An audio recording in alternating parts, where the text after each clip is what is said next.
The Green Bay blizzard rallying around Menasha High School, raising over $15,000 to help rebuild storm-damaged facilities. They held a fundraiser for the Menasha Blue Jays. Mary Piacenti joining us live at Nathan Calder Stadium in Menasha with a closer look at the damage and how this funding is going to help out. Good morning, Mary.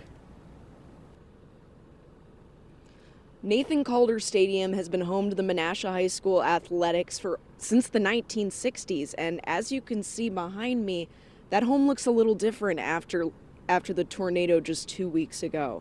But the Green Bay Blizzard stepped in and is helping the Blue Jays get hope for tomorrow. The team donated $15 from every ticket sold to their Sunday Eastern Conference game, partnering with Legit Pizza to get that number up from the original amount of $10.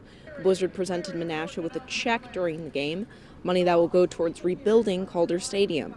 Director of Sales for the Blizzard, Ryan Hobson, says they reached out to MHS just after the tornado, not expecting to hear anything back. But when they did reach out, he and the owner of the Blizzard saw another opportunity for football to help football.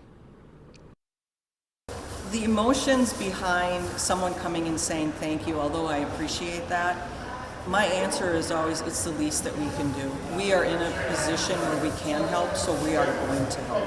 That's the whole idea, again, between that sense of community and what the Blizzard's about. The Blue Jays will be playing their games at Lawrence University for the 2026 season, at least until their home, right behind me, can help looking back to normal.